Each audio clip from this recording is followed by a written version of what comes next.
I'm back and I wanted to do another version of my natural makeup. This is just another variant of a very clean, everyday, easy makeup that you can do. To start, we're going to want to have a very moisturized base, so use your favorite moisturizers, serums, and sprays to help keep your skin hydrated underneath the products that we're going to use. I always start my makeup routine with eyebrows, and as some of you may know, I did shave off my tails to create the illusion of having a really strong, straight brow. And some people have asked me if I got threads, and that was such a huge compliment because I didn't. I just am manipulating my eyebrow to make it look like my face is more lifted. So when I do my brows, I end up following this bottom line, and I start there and just create a straight line like that, and then I fill in from the top. And I am using Dip Brow. I know it has a bad rep for what we did in 2016, but it still is a great product when used sparingly because you can create very fine lines. See, look.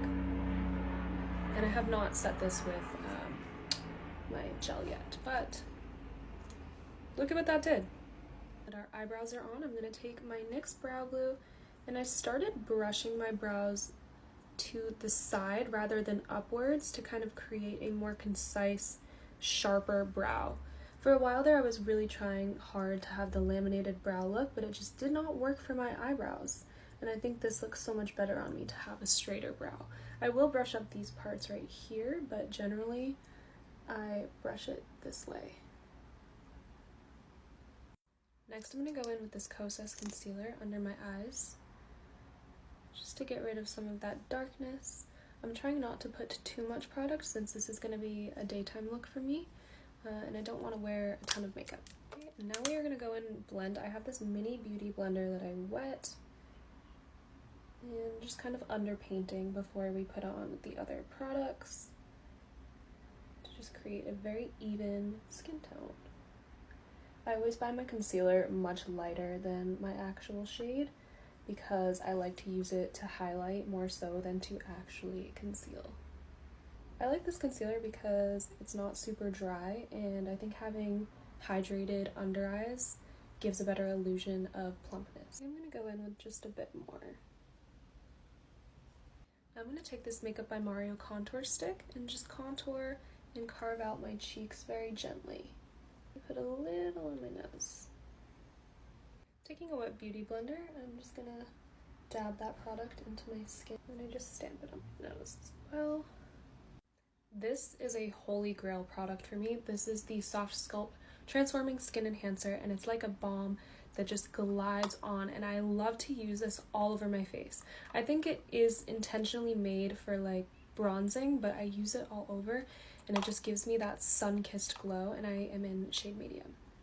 I just apply it all over with this Real Techniques brush, and I start in the contours of my cheeks, but I do bring it everywhere. Add a little bit on my eyes.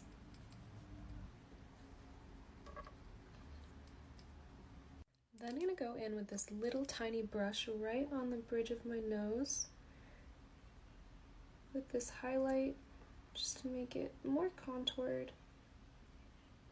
I usually blend this out with my finger.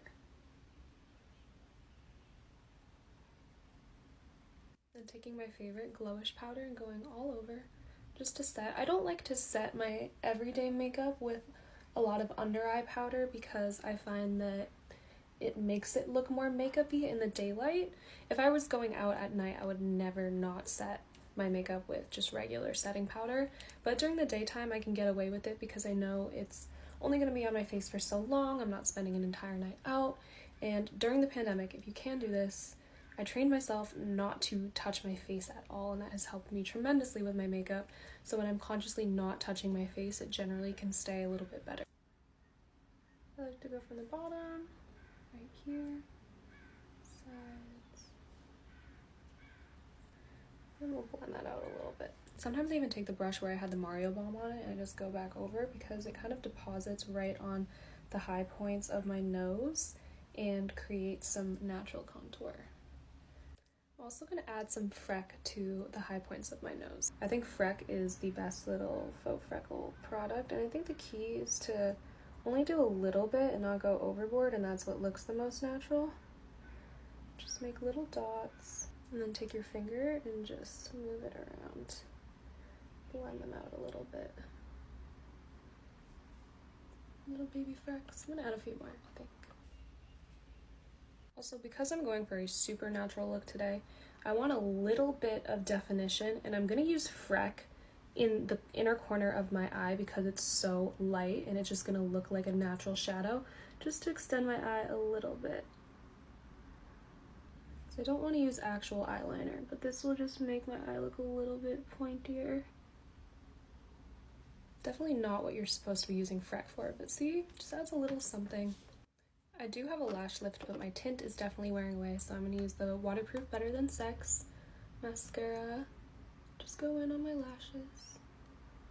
Getting a lash lift is such a game changer. I highly recommend if you have never done. My lashes have been totally okay throughout the process. I've gotten them a few times, and I just wait longer periods than suggested before getting another one, but I'm going to overline with Spice by MAC.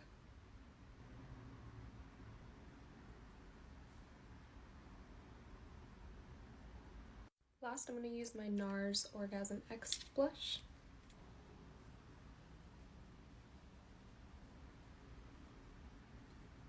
I'm going to top everything off with this Patrick Ta lip gloss in Full Syringe.